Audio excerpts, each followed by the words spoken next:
안녕하세요, 구독자님.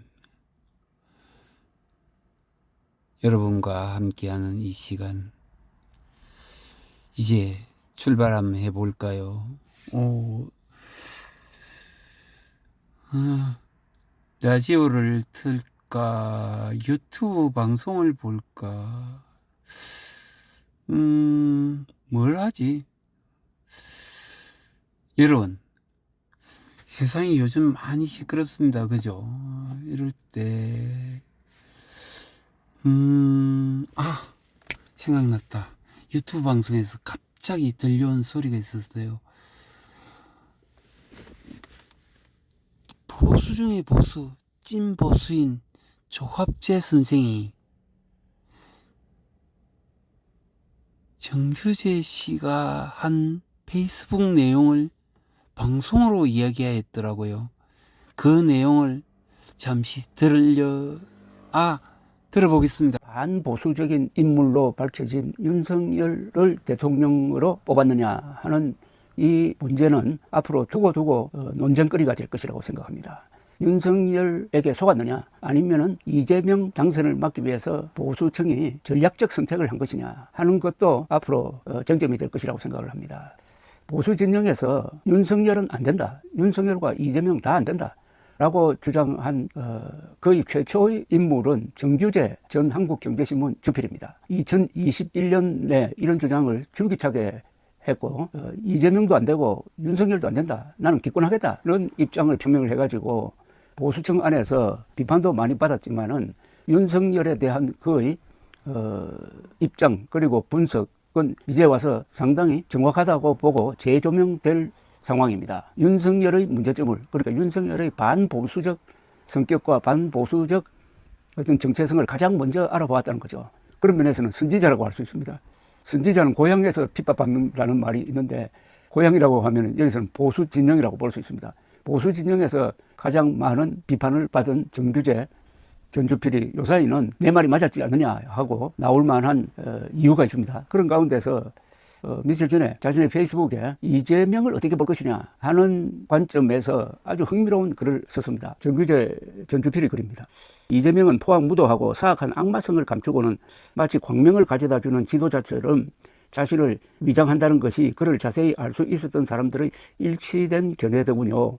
그와 학창시절 등을 함께 보낸 분들은 한결같이 어떤 절박성을 가지고 이재명의 집권을 막아야 한다며 진실되게 앞서 말씀드린 것 같은 의견을 피력하더군요. 정주필도 경각심을 가져주세요. 악마에게 속아서 오점을 남기고 정론을 펼쳐주시고 저희를 올바르게 인도해주세요. 이름을 말하면 누구라도 알만한 어떤 분이 이런 글을 보내왔다. 정중하게 서여진 글이기에 부득이 답신을 드려야 할 것 같다. 오늘 하루에만도 이재명을 악마라고 지칭한 글을 5편은 좋게 받은 것 같다. 물론 나는 이재명을 악마라고 생각하지 않는다. 악마를 어떻게 정의하더라도 그렇고 악마라는 유사 종교적인 언어를 보는 것은 그 자체로 마음이 편하지 않다. 오히려 정치인 중에서라면 윤석열이야말로 악마에 가깝다고 생각한다. 굳이 악마라는 기괴한 언어를 사람에 대해 사용한다면 말이다. 필자는 지난 대선에서 윤과 이재명이 최고의 자리를 놓고 다툴 때 이 두 사람을 모두 거부하면서 대선 자체를 보이콧한다고 선언한 바 있다. 필자는 지금도 당시의 입장을 공정했다고 회고한다.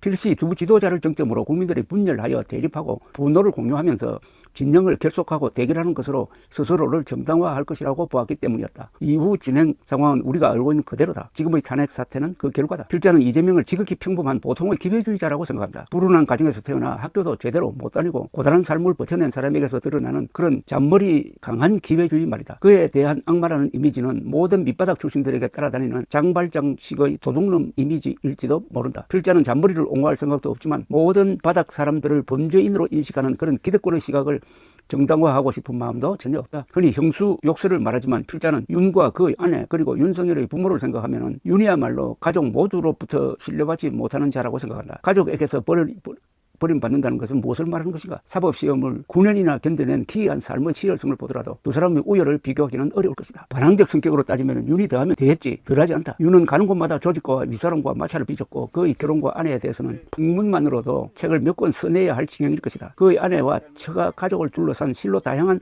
풍문들이야말로 윤석열을 악마라고 비정할 때 충분히 성립 가능한 이재명 못지않은 그런 가족 이야기가 된다. 이재명의 이미지에 가장 치명적 상처를 준 것은 형수와의 욕설 대화일 것이다. 가족 내 불화는 누구에게나 존재하지만 그렇게 심각한 욕설이라니 우리를 당황하게 만드는 것은 분명하다. 우리는 아직도 윤의 부모에 대해서 모른다. 그는 자녀도 없이 강아지만 키운다. 이재명은 공짜 연애라고 불리는 스캔들이 문제였고 형수와의 욕설 대화, 정신질환이 심해가는 형과의 진흙탕 갈등이 문제였지만 말 안 듣는 아들이 있는 보통의 가정을 나름대로 지켜냈다. 그 점이 오히려 차이점이다. 이재명은 지극히 정상적인 사람이고 살아보려고 그리고 소위 출세하려고 노력해온 보통의 사람이라고 나는 본다. 다른 사람에게 직접적인 피해를 준 적도 없다. 굳이 악마라는 괴이적인 언어를 쓴다면 윤이 오히려 그런 쪽이라고 필자는 감히 주장한다. 윤은 문재인 지시와 원호에 힘입어 박근혜를 구속했고 국정원장 4명 모두를 감옥에 보냈으며 200여 명의 전 정부 고관들을 역시 감옥에 보냈다.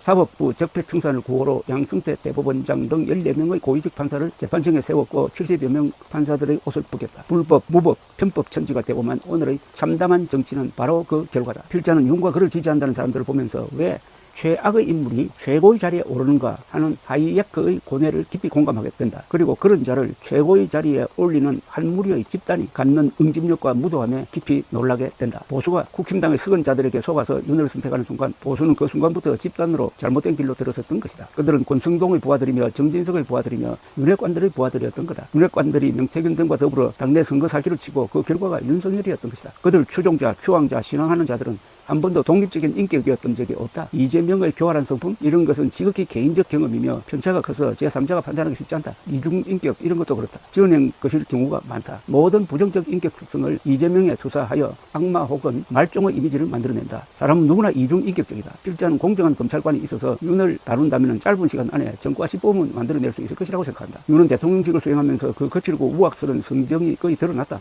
말술을 마시고 작취 미성인 경우가 작고 폭발하는 적극적이며 충동적 성격의 인물임을 가감없이 드러내고 만다. 버럭버럭 화를 낸다. 그의 성정이 국정에 그대로 반영된다. 불타협이어서 협력과 협조, 정치 협상 같은 언어들은 그와 어울리지 않는다. 윤이 욱하고 내지르는 사태의 수많은 결과 중의 하나가 지금 우리가 고통을 겪고 있는 계엄 사태일 뿐이다. 그는 민주주의 체제에서 협상하고 타협하는 지도자로는 아주 형편없는 자질을 가진 자다. 필자는 보수 진영에서 아주 드물게 의대 정원을 지지한 사람이지만 그토록 무지막지하게 2,000명을 불러대는 인물이라고는 생각하지 못했다. 이재명의 성격과 인격을 악마에 비견하는 것은 그럴듯하다.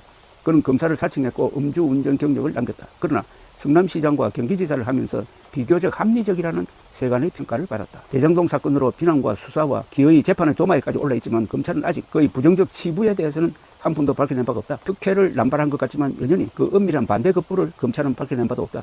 검찰은 그의 아내를 탈탈 털어 10만원 의 부정카드 사용을 밝혀냈다. 139회의 압수수색을 하고 10만원대 나라 돈을 그렇게 낭비하는 검찰은 부끄럽지도 않아. 윤의 하수인에 불과한 검찰이 비싼 세금을 들여 하는 짓이 이런 짓이다. 필자는 이재명의 공직선거법 위반에 대해서는 그를 벌할 정도의 수준의 이런 거짓말이라고 보지 않는다. 김문기를 모른다고 한 거짓말, 국토부로부터 백현동 부지 용도 변경에 대한 압력을 받았다는 거짓말, 검사 사칭 사건과 관련한 위정조사죄에 대해서도 필자는 아주 다른 견해를 갖고 있다. 검사 사칭 제목은 천한 존재, 기어 오르려는 바닥 인물에 대한 기득권의 발길질이었다고 생각한다. 이재명의 거짓말 범죄에 대해서 처벌할 수 없다고 말했을 때 거의 대부분 필자의 사회 친구들이 떨어져 나갔다. 모두가 이재명에 대한 적의에 사로잡혀서 그런 설명을 들어볼 일말의 의도조차 없었던 것이다. 공직선거법의 거짓말 범죄는 소위 당선 무효형을 받으면서 종료된다. 그러나 당선 무효라니 이재명은 당선된 적이 없다. 그는 낙선자다. 당선자는 윤석열이다. 윤은 온갖 거짓말을 하면서 당선되었다. 그는 아내가 정권 투자를 해서 약간 손실을 봤을 뿐 주가 조작은 어림이 없고 장모는 다른 사람에게 10원 한 장 손실을 준 적이 없다는 등의 거짓말을 태연히 해댔다. 그러나 그는 처벌받지 않았다. 당선자를 처벌할 수 없는데 낙선자는 처벌받는다는 희한한 일을 필자는 정의롭고 공정하다고 말할 수 없다. 이재명의 경우는 오히려 그런 사소한 거짓말들로 선거 중 이미지가 나빠졌고 낙선하는 상응하는 처벌을 받았다. 이재명은 잔머리를 많이 굴린다. 맞다. 그러나 잔머리를 굴리는 사람은 그 대신 타협적이다. 대장동에서의 비리는 아직 드러나지 않았다. 본인은 부패 문제는 없다며 아직도 완강하다. 백현동 문제를 의심하는 사람은 꽤 있다. 비리가 있다면 이쪽일 것이라고 보는 것이다. 김만배의 돈이 문제라고 하겠지만 역시 아직 증명된 바는 없다. 비리는 오히려 윤핵에서 엿보인다. 김만배의 누나는 하필 윤석열 부친의 집을 구매했다. 검찰은 대장동에 돈을 부었던 은행들에 대해서는 아예 수사하지 않았다. 상대를 악마라고 부르는 버릇은 어디서 배워온 것인가? 말문이 막힌 자들이 악마라고 내뱉으며 주문을 외듯하는 경향성이 있다. 일단은 이재명을 잘 모른다. 그러나 그런 이유로 이재명에 대한 악의적 절충들에 보획될 이유가 없는 것이다. 악마라는 호칭은 의아스럽다. 기독교인들이 그렇게 부르는 것인가? 만일 누구를 향해 악마라고 불러야 한다면 검찰권의 무자비한 행사를 주특기로 하는 윤을 그렇게 불러야 한다고 생각한다. 이재명은 휘둘러야 하는 권력자였던 적이 없다. 윤핵에 포획된 자들은 어리석은 자라고 말해야 한다. 최근 스스로를 보수라고 주장하는 진영의 수구적이고 반민주주의적이며 사이비 종교 집단적인 태도를 필자는 인정하기 어렵다. 필자는 집단의 포섭을 강요하는 이런 풍토를 주파수 문제로 소리가 잡음이 많네요. 그럼 방송 이대로 마치겠습니다. 다음에 또 봐요. 감사합니다.